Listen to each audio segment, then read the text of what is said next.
While we wait, though, I want to bring in National Trial Attorney Michael Jaafar. Michael, first tell me, if you were the defense attorney, how would you feel walking into today, having heard 20-plus days of testimony, 40 witnesses almost? How would you feel walking into that courtroom today? I would feel deflated, and I'll tell you why. The old saying goes, addition by subtraction. I would not have anticipated that the state's case would have been better with almost half the witnesses, and no opportunity for me to insert my innuendo and my conspiracy theory. Right? If you think about it, the first trial, you know, we were just inundated with very salacious cross-examination of Brian Alper, Jen McCabe, Brian Higgins, everything. I would be deflated walking into that courtroom without having had that, because I would have realized as a defense attorney going into the courtroom today, to your question, that I made a bunch of promises in my opening statement, and the promises were that I was going to connect a grand conspiracy and a frame job of my client, and I didn't have that opportunity. So now I'd be walking into the courtroom, the attention's on me. I've got to perform on my promises to the jury in the opening statement. Otherwise, I will lose credibility and my client will lose her case. So I would be deflated walking into that. I'd be very, very, very, very serious. I'd be very focused, and I would be, you know, looking over at Robert Alessi and saying, hey, I hope you've got the best experts under the sun who are really going to break down this timeline, because I don't know how I'm going to be able to bring in the conspiracy, because I didn't have that opportunity in this trial like I did in the first trial. Yeah, I don't disagree with you. The battle of the experts, that's where I think it also is going to be the challenge for the defense, because they are, bottom line, going to have to get a jury that believes they're experts. So let's listen back to some of the testimony that stood out to us that I want you to comment on. The first thing I want to do is listen to the Commonwealth's witness, Shannon Burgess, because he talks about using the word collision in his report, but Michael, it really wasn't a collision. Let's listen together. Where did you get the basis to use the word collision at that part of your report? That would have been from crash reports. And whose crash reports? The Massachusetts State Police. A text stream trigger event does not automatically mean there was a collision, correct? Correct. All right, so first of all, let's just take that piece, and let me ask you this, Michael. How do you, I mean, to me, that's something you bring up in your closing argument as the defense.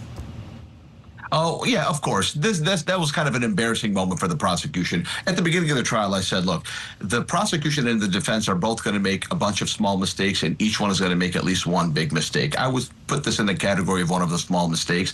He knew better. This was not the first trial. This is a retrial. This is the most famous retrial of the century, right? And so he was brought in as an expert. His resume was bad, was missing data, was over-exaggerated and embellished. His LinkedIn profile had dishonest CV, and then he said he concluded that there's a crash, and he knew better, or he should have known better, that there wasn't a crash. So that was embarrassing. That was, you know, a lampoon moment for the prosecution. I wish that they would have I'm sure they wish they had a do-over on that one, and they would do it completely differently. But that fed into the defense's hands and hurt the state.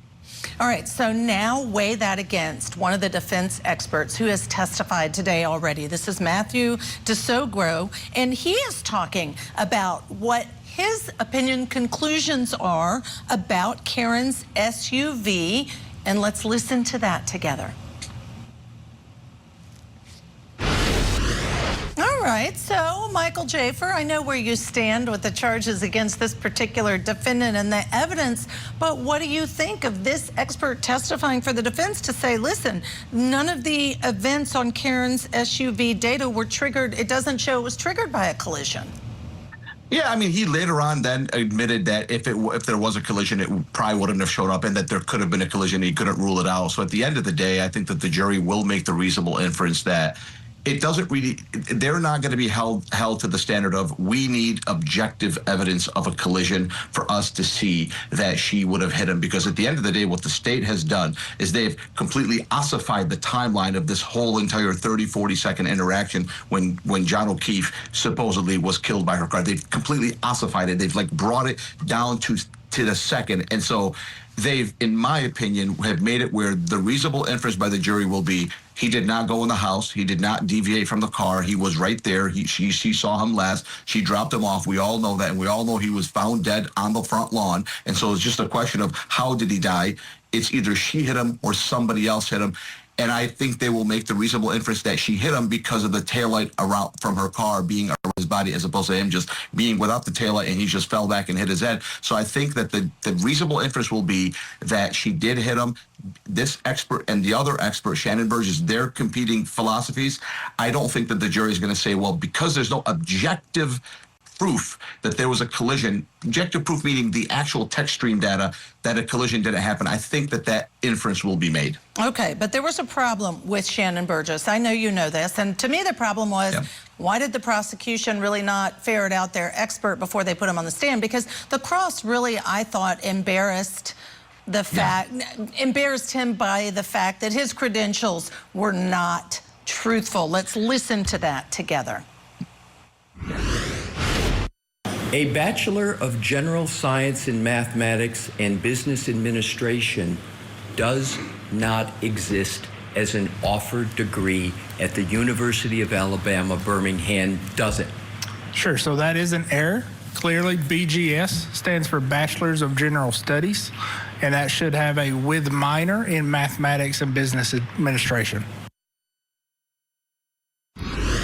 He never got his college degree, yet they pointed out that on all of his information, he indicated that he did. Is that enough for a jury to say, listen, although it may be probable what he described happened and that she hit John O'Keefe with her SUV, we're having a really hard time believing him because of his credentials? Answer really quickly. I understand, I think court's back in session.